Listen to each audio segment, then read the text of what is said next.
Hello everyone, welcome back to my channel. तो आज हम करने वाले हैं चैप्टर 11 क्लास 6 के हिस्ट्री का, जिसका नाम है बिल्डिंग्स, पेंटिंग्स एंड बुक्स, यानी कि इमारतें, चित्र तथा किताबें। तो शुरू करते हैं। द आयरन पिलर यानी कि लौह स्तंभ से। The iron pillar in Mehrauli, Delhi is a remarkable example of the skill of India craft persons. It is made of iron, 7.2 meter height and weight over 3 tons. It was made about 1500 years ago. We know the data because there is an inscription on the pillar mentioning a ruler named Chandra, who probably belonged to the Gupta dynasty.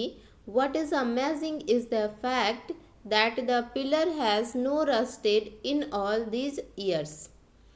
Mehrauli यानी दिल्ली में कुतुब मीनार के परिसर में खड़ा यह लौह स्तंभ भारतीय शिल्पकारों की कुशलता का एक अद्भुत उदाहरण है, जिसकी ऊंचाई 7.2 मीटर है और इसका वजन 3 टन से भी ज़्यादा है। इसका निर्माण लगभग 1500 साल पहले हुआ था। इसके बनने के समय की जानकारी हमें इस पर खुदे अभिलेखों से मिलती है। इसमें चंद्र नामक शासक का जिक्र है, जो संभवतः गुप्त वंश का था। तथा आश्चर्य की बात यह है कि इतने वर्षों बाद भी इसमें जंग नहीं लगा है। Our next topic is building in bricks and stone, यानी कि ईंट पत्थरों की इमारतें। The skill of our craft person are also apparent in the building that have survived such as stupas. हमारे शिल्पकारों की कुशलता के नमूने स्तूपों जैसी कुछ इमारतों में हमें देखने के लिए मिलती है। The word stupa means mound. स्तूप शब्द का अर्थ होता है टीला। While there are several kinds of stupa, round and tall, big and small, these have certain common features. स्तूप जो होते हैं वे विभिन्न आकार के होते हैं, गोल, लंबे तथा छोटे या बड़े। उन सब में एक समानता होती है। Generally there is a small box placed at the centre of or heart of the stupa. This may contain bodily remain of the Buddha or his follower or thing they used as well as precious stone and coin. प्रायः सभी स्तूप के भीतर एक छोटा सा डिब्बा रहता है। इस डिब्बे में बुद्ध या उनके अनुयायी के शरीर के अवशेष या फिर उनके द्वारा प्रयोग की गई कोई वस्तु या कीमती पत्थर या सिक्के रखे रहते थे। आप इस पिक्चर में इस स्तूप को देख सकते हैं जो कुतुब मीनार के परिसर में है। यही वो आयरन पिलर है जिसका वजन लगभग 3 टन का बताया जाता है। This box, known as a relic casket, was covered with earth. Later, a layer of mud, brick or basket brick was added on top. And then, the dome-like structure was sometimes covered with carved stone slab. प्रायः इसे धातु मंजूषा कहते हैं। प्रारंभिक स्तूप धातु मंजूषा के ऊपर रखे मिट्टी का टीला होता था। बाद में टीले को ईंटों से ढक दिया गया और बाद के काल में उस गुंबद नुमा ढांचे को तरासे हुए पत्थर से ढक दिया गया। ये एक स्तूप का फोटो है जो मध्य प्रदेश का है। Often a path known the pradakshina patha was laid around the stupa. This was surrounded with railings. प्रायः स्तूपों के चारों ओर परिक्रमा करने के लिए एक वृत्ताकार पथ बना होता था, जिसे प्रदक्षिणा पथ कहते थे, और इस रास्ते को रेलिंग से घेर दिया जाता था। Entrance to the path was through gateway. इस प्रदक्षिणा पथ रेलिंग से घेर दिया जाता था और जिसे वेदिका भी कहते थे। वेदिका में प्रवेश द्वार भी बने होते थे। Both railing and gateway were often decorated with sculpture. Railing तथा तोरण प्रायः मूर्ति कला की सुंदर कलाकृतियों से सजाए जाते थे।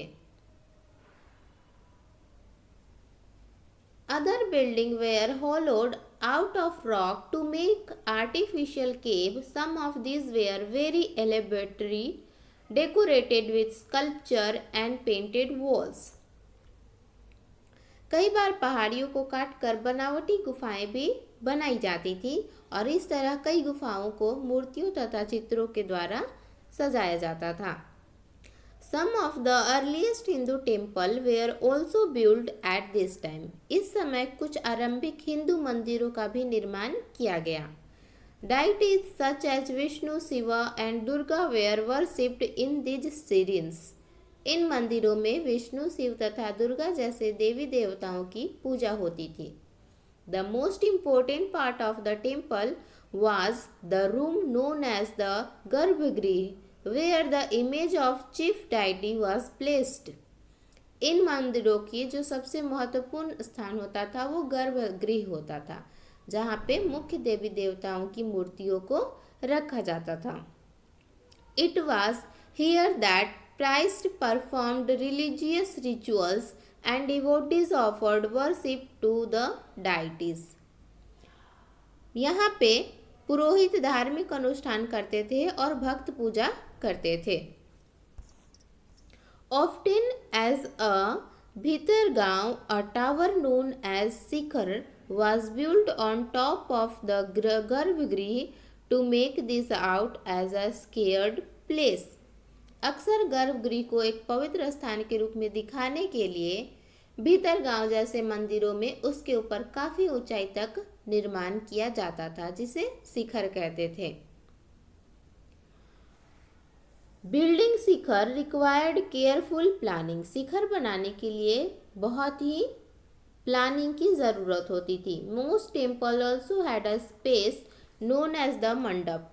अधिकतर मंदिरों में ऐसे भी स्थान होते थे जिसे मंडप कहा जाता था. It was a hall where people could assemble. यह एक सभागार होता था जहाँ लोग इकट्ठा होते थे. An early temple at Bhitargaon, Uttar Pradesh. इस पिक्चर में आप देख सकते हैं भीतरगांव उत्तर प्रदेश के आरंभिक मंदिरों के पिक्चर हैं.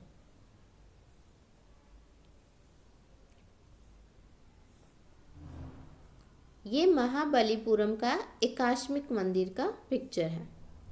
Find Mahabalipuram and Aihole on map 7. Map 7 पे आपको महाबलीपुरम को फाइंड करना है. Let's go ahead. How were stupas and temples build. ये स्तूप तथा मंदिर कैसे बनाए जाते थे. There were several stages in building a stupa or a temple.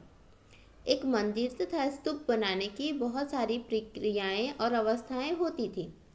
Usually kings और queens decided to build these as it was an expensive affair. अक्सर इसके लिए बहुत ही धन खर्च होता था, इसलिए राजा या रानी ही इन्हें बनवाने का निश्चय करते थे. First, good quality stone had to be found. सबसे पहले अच्छे क्वालिटी के पत्थरों को खोजा जाता था.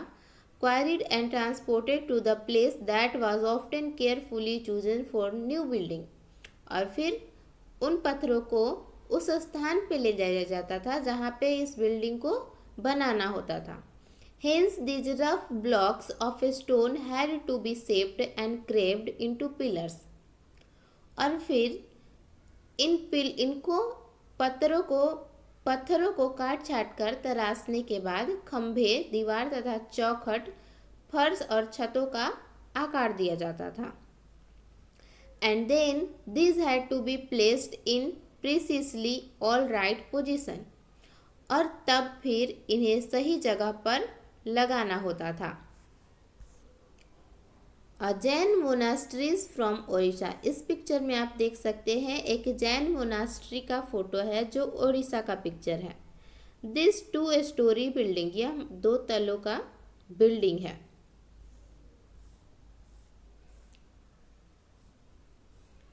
Here is some picture of inside of the building. Kings and queens probably spent money from their treasury to pay the craft person who worked to build this. Splendid structure. इस तरह के शानदार ढांचे का निर्माण करने वाले शिल्पकारों तथा का सारा खर्च संभवतः राजा रानी ही देते थे। Besides, when devotees come to visit the temple or the stupa, they often brought gifts which were used to decorate the buildings. इसके अतिरिक्त इन स्तूप में आने वाले लोग या भक्त जो अपने साथ उपहार लाते थे, वे इमारत की सजावट की जाती थी उन्हीं उपहारों से। For example, an association in Ivory worker paid for one of the beautiful gateway at Sachi. उदाहरण के लिए हाथी दांत का काम करने वाले श्रमिकों के संघ ने सांची के एक अलंकृत प्रवेश द्वार को बनाने का खर्च दिया था।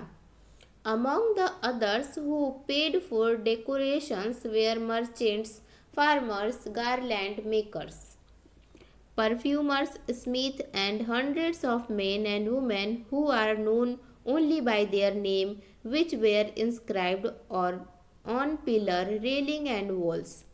इनकी सजावट के लिए पैसे देने वालों में व्यापारी, कृषक, माला बनाने वाले, इत्र बनाने वाले, लोहार, सोनार तथा कई ऐसे पुरुष स्त्री भी शामिल थे जिनका नाम खंभे तथा रेलिंग पर दीवारों पर खुदे मिले हैं। So when you get a chance to visit any of these buildings, remember how several hundreds of people probably worked or to construct and decorate them. इसलिए जब भी आपको इन स्थानों को देखने जाने का मौका मिले तो आप इसमें देखें कि इसे बनाने में कितने लोगों ने अपना योगदान दिया है। पेंटिंग्स यानी कि चित्रकला। This is a place where several caves were hollowed out of the hills over centuries. यह वह जगह है जहाँ के पहाड़ों में सैकड़ों सालों के दौरान कई गुफाएं खोदी गईं, यानी कि हम बात कर रहे हैं अजंता के गुफा की। Most of these were monasteries for Buddhist monks and some of them were decorated with paintings. इनमें से ज़्यादातर बौद्ध भिक्षुओं के लिए बनाए गए विहार थे जिसमें से कुछ को चित्रों से सजाया गया था। Here are some examples. As the caves are dark inside, most of these paintings were done in the light of torches. The color, which are vivid even after 1500 years, were made of plants and minerals. The artists who created these splendid works or art remain unknown.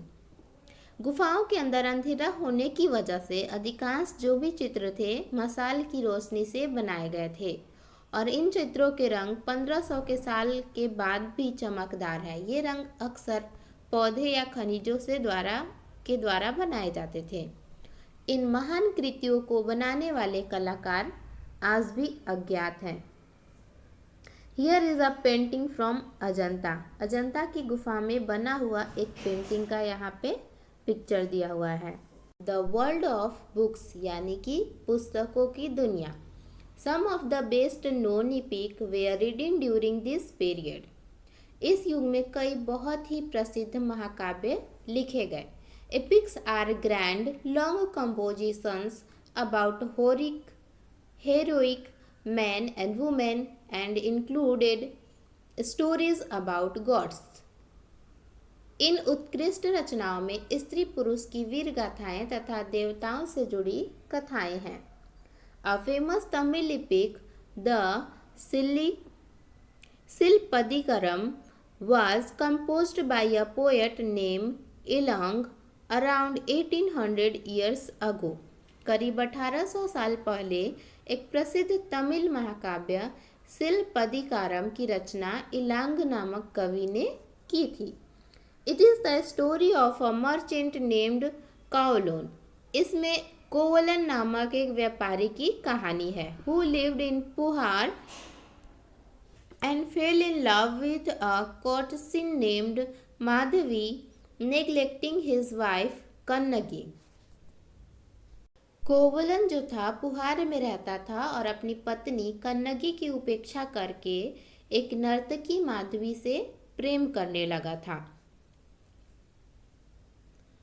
Later he and Kannagi left Puhar and went to Madurai, where he was wrongly accused of theft by the court jeweler of the Pandey king.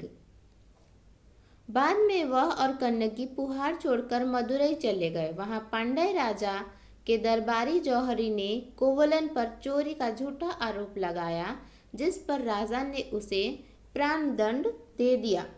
The king sentenced Kovalan to death.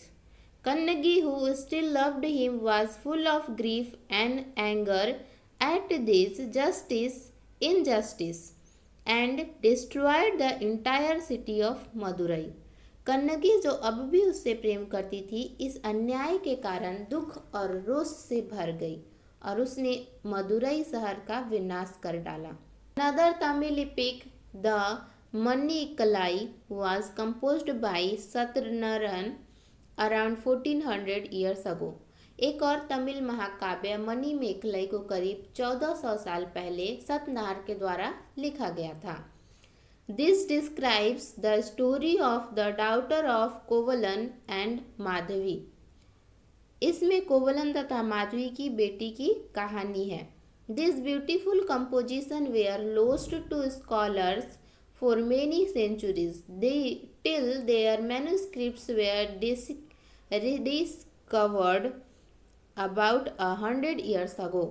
ये रचनाएं कई सदियों पहले ही खो गई थी। उनकी पांडुलिपियां दोबारा लगभग 100 साल पहले मिली हैं। Other writers such as Kalidasa wrote in Sanskrit. अन्य लेखक जैसे कालिदास ने भी संस्कृत में लिखा है। A verse from the Meghaduta. Meghaduta के द्वारा लिखा गया एक श्लोक है। नेक्स्ट हम चलते हैं recordings and preserving old stories, यानी कि पुरानी कहानियों का संकलन तथा संरक्षण। A number of Hindu religious stories that were in circulation earlier were written down around the same time। Hindu धर्म से जुड़ी कई कहानियाँ जो बहुत पहले से प्रचलित थी, इसी काल में लिखी गई थी। These include the Puranas। इसमें पुराण भी शामिल हैं। Purana mean literally old. Purana का शाब्दिक अर्थ है प्राचीन, यानी कि पुराना। The Purana contain story about gods and goddess such as Vishnu, Shiva, Durga और पार्वती। इन पुराणों में विष्णु, शिव, दुर्गा या पार्वती जैसे देवी देवताओं से जुड़ी हुई कहानियाँ हैं। They also contain details on how they were to be worshipped. Besides, there are accounts about the creation of the world and about kings। इसके अतिरिक्त इसमें संसार की सृष्टि तथा राजाओं के बारे में भी कहानियाँ हैं तथा देवी देवताओं की पूजा की विधियाँ भी हैं। The Purans were written in simple Sanskrit words and were meant to be heard everybody, including women and Shudra who were not allowed to study the Vedas। अधिकतर पुराण सरल संस्कृत भाषा में लिखे गए हैं और इसे सब कोई सुन और समझ सकता है। स्त्री तथा शूद्र जिन्हें वेद पढ़ने की अनुमति नहीं थी, वे भी इसे सुन सकते थे। They were probably recited in temples by priests and people come to listen to them। पुराणों का पाठ पुजारी मंदिरों में करते थे, जिसे लोग सुनने आते थे। Two Sanskrit epics, the Mahabharata and Ramayana, had been popular for a long time। Sanskrit के दो महाकाव्य महाभारत तथा रामायण लंबे अरसे तक लोकप्रिय रहे। Some of you may be familiar with these stories। आप में से बहुत से बच्चे होंगे जो इनसे परिचित होंगे। The Mahabharata is about a war fought between the Kaurav and Pandav who were cousins। Mahabharat Kaurava और पांडवों के बीच के युद्ध की कहानी है, जो एक दूसरे के चचेरे भाई थे। This was a war to gain control of the throne of the Kurus and their capital Hastinapur. इस युद्ध का उद्देश्य था पुरु वंश की राजधानी हस्तिनापुर की गद्दी को प्राप्त करना। The story itself was an old one, but was written down in the form in which we know it today, about 1500 years ago. यह कहानी तो बहुत ही पुरानी है, पर आज इसे हम जिस रूप में जानते हैं वह करीब 1500 साल पहले लिखी गई है। Both the Puranas and Mahabharata are supposed to have been compiled by व्यास। ऐसा माना जाता है कि पुराण और महाभारत दोनों को ही व्यास नामक ऋषि ने संकलित किया था। The Bhagavad Gita about which you learn in chapter number 9 was also included in Mahabharata. Mahabharata में ही भगवद गीता भी है, जिसके बारे में आपने चैप्टर 9 में पढ़ा। The Ramayana is about Rama, a prince of Koshala who was sent into exile। Ramayana की कथा कौशल के राजकुमार राम के बारे में है। His wife Sita was abducted by the king of Lanka named Ravan, and Ram had to fight a battle to get her back। Ram को पिता ने वनवास दे दिया था। वन में उनकी पत्नी सीता का लंका के राजा ने रावण ने अपहरण कर लिया था। सीता को वापस पाने के लिए राम को युद्ध करनी पड़ी थी। He won and returned to Ayodhya. वो युद्ध जीत गए और अयोध्या वापस लौट गए। द कैपिटल ऑफ कौशला, यानी कि कौशल राज्य की जो राजधानी थी वो अयोध्या थी। वहाँ वे वापस लौट गए विजय होने के बाद। Like the Mahabharata this was an old story. Mahabharata के जैसे ही रामायण भी बहुत ही पुरानी कहानी है। That was now written down. Valmiki is recognised as the author of Sanskrit Ramayana, जिसे बाद में लिखा गया, और संस्कृत रामायण के लेखक वाल्मीकि को माना जाता है। Stories told by ordinary people. आम लोगों के द्वारा कही जाने वाली कहानियाँ। Ordinary people also told stories. आम लोग भी कहानियाँ कहते थे। Composed poem and songs, sang, danced and performed plays. कविता और गीत की रचना करते थे, गाना गाते थे, नाचते थे और नाटकों को खेलते थे। Some of these are preserved in collection of stories such as the Jataka and Panchatantra, which were written down around this time. इनमें से कुछ तो इस समय के आसपास जातक और पंचतंत्र की कहानियों के रूप में लिखकर सुरक्षित कर लिए गए। Stories from Jataka were often shown on the railing of stupa and painting in places such as Ajanta. Jataka कथाएं अक्सर स्तूप की रेलिंग तथा अजंता के चित्रों में दर्शाई जाती थी। Here is one such story. उन्हीं जातक कहानियों में से एक story, the story of the monkey king, यानी कि बंदर राजा की एक कहानी है, जिसके बारे में यहाँ पे दिया गया है। राइटिंग बुक्स ऑन साइंस, यानी कि विज्ञान की पुस्तकें। This was also the time when Aryabhatta, a mathematician and astronomer, wrote a book in Sanskrit known as the Aryabhattiyam। इसी समय गणित तथा खगोल शास्त्री आर्यभट्ट ने संस्कृत में आर्यभट्टियम नामक किताब लिखी थी। He started that day and night were caused by the rotation of the earth on its axis। उन्होंने लिखा कि दिन और रात पृथ्वी के अपनी घुरी पर चक्कर काटने के वजह से होते हैं। Even though it seems as if the sun is rising and setting every day। जबकि लगता है रोज सूर्य निकलता और डूबता है। He developed a scientific explanation for eclipses as well। He also found a way of calculating the circumference of a circle which is nearly as accurate as the formula we use today. जो लगभग उतनी ही ठीक है जितने की आज प्रयुक्त होने वाली विधि. Varahamihira, Brahmagupta and Bhaskacharya were some of other mathematicians and astronomers who made several discoveries. Try and find out more them. Varahamihira, Brahmagupta और भास्कराचार्य कुछ अन्य गणितज्ञ और खगोलवेत्ता हैं जिन्होंने कई खोज की और इसके बारे में बताया. 0 यानी कि शून्य. While number had been used earlier, अंकों का प्रयोग पहले भी होता रहा है. Mathematicians in India now invented a special symbol for 0. पर अब भारत के गणितज्ञों ने 0 के लिए एक नए चिन्ह का आविष्कार किया है. This system of counting was adapted by the Arabs and then spread to Europe.